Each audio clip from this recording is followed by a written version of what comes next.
Students, last class में हम लोगों ने मिक्सचर्स और कंपाउंड्स कंप्लीट कर दिया था। आज हम लोग इस चैप्टर का पार्ट 3 स्टार्ट करेंगे और उसमें आगे उसमें जो भी टॉपिक्स हैं वो कवर करेंगे। So let's start with AP science tools.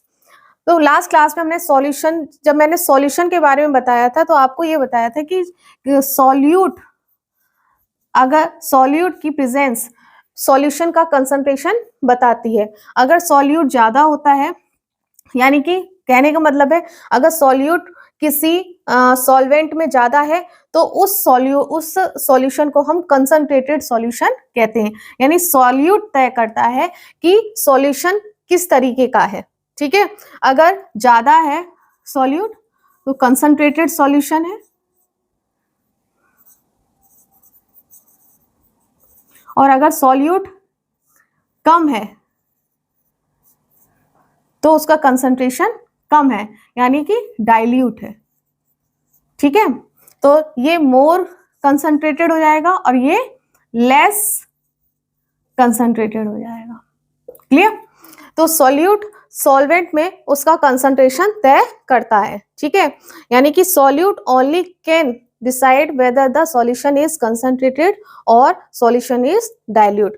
तो जो सॉल्यूट की वजह से जो कंसंट्रेशन हम पता करते हैं उस पर कुछ न्यूमेरिकल्स भी है जिससे हम उसको मेजर कर सकते हैं या हम उसको कैलकुलेट कर सकते हैं। तो फॉर्मूला क्या है? कंसंट्रेशन ऑफ सॉल्यूशन,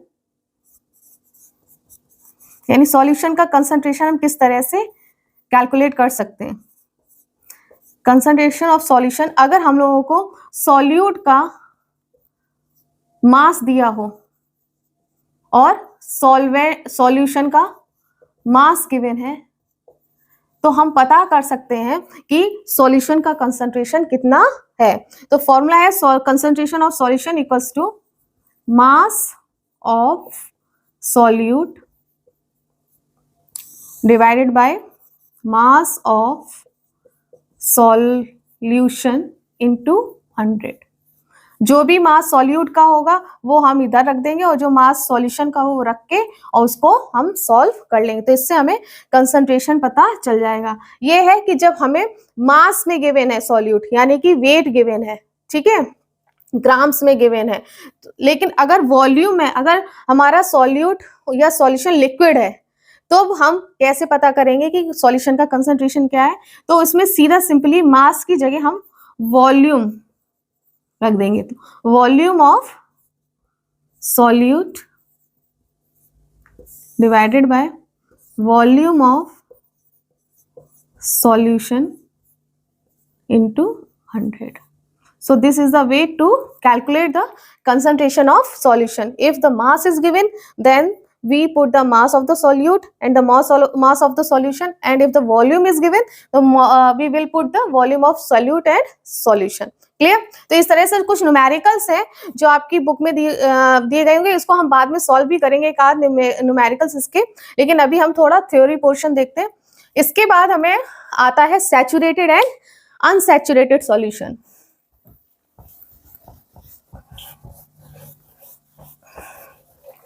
तो what is saturated and unsaturated solution?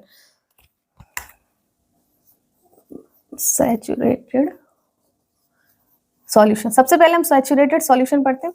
Saturated solution का मतलब होता है in the solution if no more quantity of solute can be dissolve is called saturated solution. मतलब अगर हम किसी सॉल्यूशन में सॉल्यूट मिलाते रहे लेकिन एक ऐसा पॉइंट आ जाए जब सॉल्यूट मिलना या घुलना बंद हो जाए, उसको हम सैचुरेटेड सॉल्यूशन कहते हैं। यानी कि without rising the temperature, temperature rise करने पे तो वो सैचुरेशन पॉइंट उसका बढ़ जाएगा, ठीक है, लेकिन अगर हम एक टेम्परेचर पर, एक एग्जैक्ट टेम्परेचर पे अगर हम सॉल्यूट मिलाते जा रहे हैं और वो मिलना या घुलना बंद कर दे, उस पॉइंट पर वो सॉल्यूशन सैचुरेटेड सॉल्यूशन कहलाता है। तो what is saturated solution? The solution in which quantity of solute quantity of solute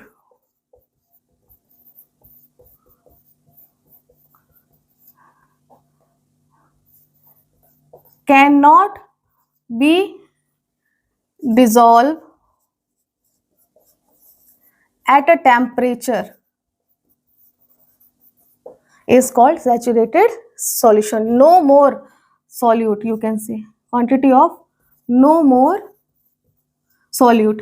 ठीक है, तो उसको हम सैचुरेटेड सॉल्यूशन कहेंगे. जैसे अगर हमने शुगर वाटर में एक टेम्परेचर रूम टेम्परेचर पे घोलना शुरू किया और रूम टेम्परेचर पे शुगर घोलने के बाद एक ऐसा पॉइंट आएगा कि शुगर घुलना बंद हो जाएगी. जब वो शुगर घुलना बंद हो जाएगी यानी उसके क्रिस्टल्स डिसॉल्व नहीं होंगे, तो आप समझ लेना कि वो एक सैचुरेटेड सॉल्यूशन बन गया है.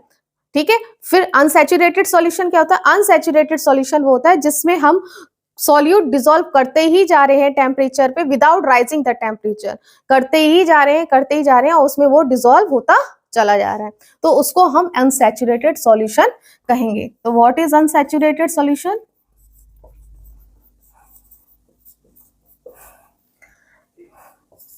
The solution in which quantity of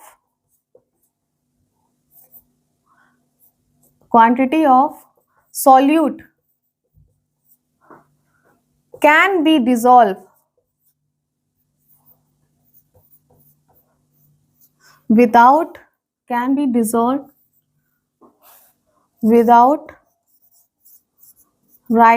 uprising the temperature again and again. Clear?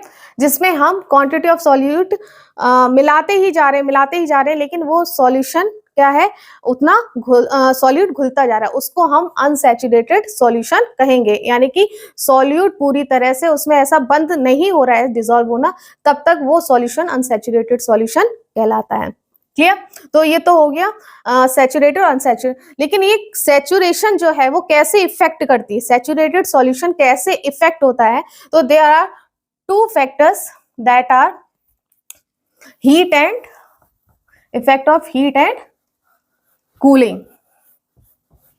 यानी कि टेम्परेचर जो है वो सैचुरेशन को कम या ज्यादा करता है. हीट है, अगर हम सॉल्यूशन में हीट इंक्रीज कर देंगे, if we increase the temperature, अगर हमने टेम्परेचर इंक्रीज कर दिया, ठीक है, तो इंक्रीज करने पे क्या होता है, जो पार्टिकल है वो एक्सपेंड होते हैं. जब एक्सपेंड होते हैं तो उनमें जो बीच का जो गैप है, स्पेस है, इंटरमॉलिक्यूलर स्पेस है, वो बढ़ता चला जाता है और उनमें और ज्यादा सॉल्यूट आने लगते हैं, यानी स्पेस में और ज्यादा सॉल्यूट सेटल होने लगते हैं. इस तरह से हम उनका सैचुरेशन बढ़ा देते हैं. जैसे ये एक बीकर है, अगर इसमें सैचुरेटेड सॉल्यूशन है तो ये तो मान लीजिए कुछ इस तरह से सॉल्वेंट था, सॉल्वेंट के ये वो है मॉलिक्यूल्स हैं. अब इनके बीच में ये पूरी तरह से सॉल्यूट ने ये गैप फिल कर दिया है. ठीक है, जब ये पूरी तरह से गैप ये फिल हो गया है तो इसमें क्या है, अब जगह नहीं रही है कि कहीं पर सॉल्यूट के पार्टिकल्स आ सके. ठीक है, लेकिन जब हम उसको हीट देते हैं तो हीट देने पे क्या होता है कि ये पार्टिकल्स फ्लो होने लगते हैं, यानी स्पेस बनाने लगते हैं. इस तरह से ये सॉल्वेंट के हो गए, थोड़े सॉल्यूट के, तो इस तरह से ये गैप इनमें बन जाता है और जब हम इसको हीट करते हैं तो और सॉल्यूट इसमें डिसॉल्व होता चला जाता है. क्लियर? तो इस तरह से हम हीट राइज करने पर या टेम्परेचर राइज करने पर उसमें सैचुरेशन पॉइंट और बढ़ा देते हैं, यानी कि सैचुरेशन जो है वो बढ़ता चला जाता है. ठीक है, सैचुरेशन नहीं, अनसैचुरेटेड सॉल्यूशन बनता चला जाता है, यानी कि उसमें और ज्यादा सॉल्यूट आने लगते हैं, सॉल्यूट पार्टिकल और ज्यादा फिट होने लगते हैं, सेटल डाउन होने लगते हैं, और ज्यादा सॉल्यूट उसमें डिसॉल्व होना शुरू हो जाता है. ठीक है, ये हीट का या टेम्परेचर का इफेक्ट है. तो ये इसका क्या है, more solute can be added. Clear, अगर टेम्परेचर राइज हो रहा है। लेकिन अगर टेम्परेचर लो यानी कूलिंग हो रहा है, ठीक है, यानी कि डिक्रीज हो रहा है टेम्परेचर, अगर टेम्परेचर डिक्रीज हो रहा है तो उसी तरह जितना पार्टिकल्स थे उसमें फिट थे तो वो और अपना गैप क्या करने लगेंगे, श्रिंक करने लगेंगे। और उससे क्या होगा, जैसे ये सॉल्यूट के सॉल्वेंट के पार्टिकल्स हैं, ठीक है, तो ये क्या होंगे, अपना गैप, जो गैप इनके बीच का होगा वो कम होना शुरू हो जाएगा। तो जो सॉल्यूट है वो क्रिस्टल पार्टिकल की तरह ऊपर नजर आने लगेंगे, यानी क्रिस्टल की तरह ऊपर नजर आने लगेंगे, क्योंकि इनका जो स्पेस है वो कम हो गया है। तो उस कम स्पेस की वजह से जो सॉल्यूट है उनमें अब बन नहीं पा रहा है। तो इस, और जब सॉल्यूट नहीं बन पाए तो वो क्रिस्टल फॉर्म में फिर दिखाई देने लग जाते हैं। ठीक है, तो ये कूलिंग का, और यानी कि कूलिंग पे क्या होता है, solute can be seen as a crystal. ठीक है, तो क्रिस्टल की तरह दिखने लगते, क्रिस्टल फॉर्म में नजर आने लगते हैं। ठीक है, तो ये तो हो गया आपका इफेक्ट, कैसे हीट और कूलिंग किस तरह से सैचुरेटेड सॉल्यूशन को इफेक्ट करते हैं। नेक्स्ट इज अबाउट सॉल्युबिलिटी, कि अगर कोई लिक्विड या गैस किस तरह से उसमें सॉल्युबल होता है, किस तरह से उसकी सॉल्युबिलिटी कैलकुलेट होती है, ये हम पढ़ेंगे। तो सॉल्युबिलिटी होता क्या है, फर्स्ट ऑफ ऑल तो क्या है कि solubility, what is solubility. Solubility क्या है, सॉल्युबिलिटी क्या है, the maximum amount of solute dissolve in पर 100 ग्राम ऑफ सॉल्वेंट और वाटर और कोई भी लिक्विड, उसको हम सॉल्युबिलिटी कहते हैं। कि कितना अमाउंट ऑफ सॉल्यूट किसी 100 ग्राम ऑफ सॉल्वेंट में डिसॉल्व हो रहा है, उसको हम सॉल्युबिलिटी कहते हैं, सॉल्युबिलिटी मेजर करते हैं। Clear, so what is solubility, the maximum amount of solute dissolve in 100 gram of water or other is called or is known as solubility of the solute in solvent at specified temperature. Clear, so this is solubility, यानी कोई भी amount of solute अगर 100 gram of water में या किसी और liquid में dissolve हो रहा है, उसी को हम उस सॉल्यूट की उस सॉल्वेंट में सॉल्युबिलिटी कहते हैं, पर्टिकुलर स्पेसिफाइड टेम्परेचर पे। क्लियर, तो ये हो गया आपका सॉल्युबिलिटी। सॉल्युबिलिटी इफेक्ट कैसे करती है, solubility also effect by two factor, that is temperature and pressure. Clear, तो effect of temperature and pressure on solubility. So how they affect, कैसे इफेक्ट करते हैं, so solubility of solid in liquid.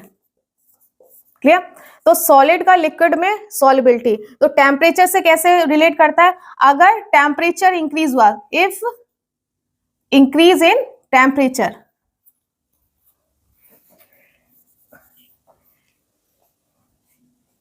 यानी कि अगर टेम्परेचर इंक्रीज हुआ तो solubility भी इंक्रीज करेगी। So as temperature increase in temperature increase solubility. जैसे मैंने अभी सैचुरेटेड में बताया था कि अगर हम उसका टेम्परेचर इंक्रीज कर देंगे तो उसका और ज्यादा सॉल्युबिलिटी इंक्रीज होना शुरू हो जाएगी। तो सेम कंडीशन है, अगर हम सॉलिड का लिक्विड में सॉल्युबिलिटी इंक्रीज करते हैं टेम्परेचर पे, तो उसकी सॉल्युबिलिटी टेम्परेचर के अकॉर्डिंग इंक्रीज होती है। और अगर डिक्रीज करते हैं, अगर हम सॉलिबिलिटी सॉलिड में अगर टेम्परेचर डिक्रीज करते हैं, डिक्रीज इन टेम्परेचर होता है, तो उसकी सॉलिबिलिटी भी डिक्रीज होती है। क्लियर? यानी कि क्रिस्टल फॉर्म, क्रिस्टल में सॉल्यूट फॉर्म शुरू हो जाता है। ठीक है, तो नेक्स्ट इज जो प्रेशर का है, यानी प्रेशर का इफेक्ट सॉलिबिलिटी पे अनइफेक्टेड होता है, इसका कोई भी फर्क नहीं पड़ता। सो प्रेशर का इफेक्ट नहीं होता, no effect. Clear? Next is gas, solubility of gas in liquid. ठीक है, solubility of gas in liquid, यानी कि गैस में जो गैस की सॉलिबिलिटी लिक्विड में, तो जैसे जैसे टेम्परेचर इंक्रीज करता है वैसे वैसे उसकी जो गैस की सॉलिबिलिटी है वो डिक्रीज होना शुरू हो जाती है, क्योंकि जब उसके क्या होते हैं पार्टिकल्स अगर लिक्विड के खुलना शुरू हो जाएंगे तो गैस उसमें से उड़ना शुरू हो जाएगी। तो यानी कि सॉलिबिलिटी जो है वो डिक्रीज, यानी if we increase temperature then solubility will decrease, solubility decrease किसमें? solubility of gas in liquid, और vice versa, अगर डिक्रीज होती है यानी टेम्परेचर डिक्रीज होता है तो उसकी सॉलिबिलिटी इंक्रीज हो जाएगी। तभी तो कहते हैं जैसे जितने भी कोल्ड ड्रिंक्स हैं, अगर कोल्ड ड्रिंक को आप बॉटल में फ्रिज में रखते हैं तब तक उसमें जो कार्बन डाइऑक्साइड है, कार्बोनिक एसिड है, उसमें डिसॉल्व रहता है carbon dioxide gas, soda water में जैसे। लेकिन जैसे ही आप उसको रिलीज कर देते हैं और टेम्परेचर उसका लो होना शुरू हो जाता है, हाई होना शुरू हो जाता है, यानी कि गर्म होना शुरू हो जाता है, वैसे वैसे वो गैस उसमें से रिलीज हो जाती है, यानी कि उस कोल्ड ड्रिंक में या सोडा वाटर में वो गैस नहीं रह जाती है। ठीक है, तो इसी तरह से अगर गैस इन लिक्विड, अगर टेम्परेचर इंक्रीज होता है तो सॉलिबिलिटी डिक्रीज होती है, टेम्परेचर डिक्रीज होता है तो गैस की सॉलिबिलिटी लिक्विड में इंक्रीज होती है। प्रेशर का इफेक्ट क्या पड़ता है? जैसे जैसे प्रेशर इंक्रीज होगा वैसे वैसे उसकी सॉलिबिलिटी भी इंक्रीज होगी, यानी गैस में जो प्रेशर होता है, solubility of gas in liquid क्या होता है? एज द प्रेशर इंक्रीज होता है, प्रेशर इंक्रीज होता है तो सॉलिबिलिटी भी इंक्रीज होती है। क्लियर? ठीक है, तो गैस में अगर प्रेशर इंक्रीज हो रहा है तो सॉलिबिलिटी भी इंक्रीज हो रही है, और अगर प्रेशर डिक्रीज हो रहा है तो सॉलिबिलिटी भी डिक्रीज हो रही है। ठीक है, तो ये पैरेलल चलते हैं कि प्रेशर इंक्रीज है तो सॉलिबिलिटी भी इंक्रीज है, प्रेशर डिक्रीज है तो सॉलिबिलिटी भी डिक्रीज है। ठीक है, तो प्रेशर तो गैस और लिक्विड पे इफेक्ट करता है, बट सॉलिड और लिक्विड के केस में प्रेशर इफेक्ट नहीं करता है, only temperature effect the solubility. Clear? तो सॉलिबिलिटी के इफेक्ट्स आपको समझ में आ गए। Next is physical and chemical change. What is physical and chemical change? ये फिजिकल और केमिकल चेंज आप 6th क्लास में भी पढ़े हैं और 7th में भी, तो बस वैसे ही सेम है, nothing different. So physical change क्या है? फिजिकल चेंज के डिफरेंसेस पढ़ते हैं हम लोग, क्या फिजिकल और केमिकल चेंज में क्या डिफरेंसेस हैं। Chemical change,